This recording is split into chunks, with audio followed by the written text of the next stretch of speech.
Me rastin e orës komemorative të mbajtur në Detroit, në ndërim të Nikol Perkaj, në vijim do të lexojmë Kontesën në tërësi të Lek Gjolaj. Ndërime për Nikol Perkaj, sakrifica e njëtrimit të Kosovës dhe Malësisë. Bashkëvendas dhe bashkëdhëtar të nderuar, jemi mbledhur sot këtu në Detroit për t'i dhënë ndërimet e rastit Nikol Perkajt, luftëtarit të lirisë, trimit të trimave, i cili në vitin 1998 e la këtë qytet dhe u nis vullnetarisht nga Amerika e Largët për të çliruar nga okupacioni serb atë dheun e tij të dashur, Kosovën heroike. Merrni në mend sa trim ishte ky burr i Kosovës dhe i Malësisë, që edhe pse ishte prind i 9 fëmijëve, shumica të moshës së re, u tha lam të mirë se jam duke shkuar në luftën çlirimtare të Kosovës. Ishte ky një vendim i dhimbshëm e heroik për të cilin ishin krenar të gjithë. Respekti dhe dashuria për këtë luftëtar lirie u rrit dita ditës, aq më shumë kur flitet për sakrificën e tij të jetë të madhe. Sakrificat e tilla nuk janë të shumta në histori, qofshin ato kombëtare ose ndërkombëtare. Kështu kishte vepruar heroi i përmendur i Shqipërisë, Mujo Ulqinaku, gjatë pushtimit fashist. Edhe ai i kishte lënë 5 fëmijë për të luftuar kundër pushtimit të atë dheut. Për sakrificën dhe qëndresën e tij heroike, shkrimtari ynë i madh, Arshi Pipa, i kishte kushtuar një poem të mrekullueshme.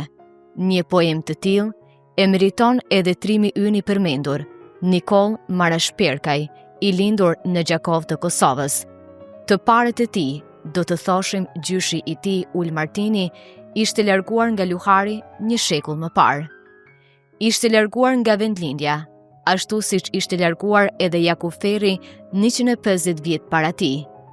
Luhari në përshekuj ka dhënë trima adetar të dalluar, ashtu siç ka dhënë edhe dietar e historian të shquar, siç ishte Milan Perkaj dhe shumë të tjerë, por në këto orë përkujtimore, nuk dua t'ua marr kohën me këto histori.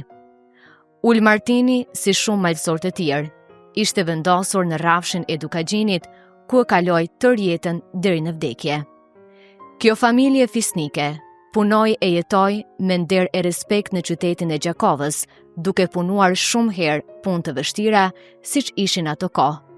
Ul Martini dhe pasardhësit e tij ndëruan rrethin ku jetuan, u përshtatën aq mirë në Kosovë, sikur të kishtin qenë në luharin e tyre të dashur, të cilin nuk e harruan kurrë.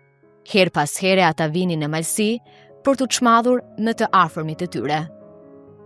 Vëllezër e motra, familja dhe farefisi i tij, shumë i dëshpëruar, po i qesin hatrin prindrit dhe burrit të njohur, i cili humbi jetën në mënyrë tragjike. Familjarët dhe rrjetet sociale tregojnë se Nikol Perkaj u përcoll me ndërime të mëdha në qytetin e tij. U përcoll me ndërime e fjalime.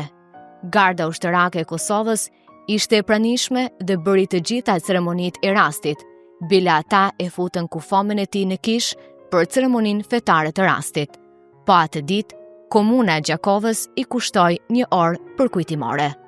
Dhe në përfundim, ju falenderoj për vëmendje dhe lutim Zotin që radhën tjetër të takohemi për dasma e gëzime në këtë shtëpi.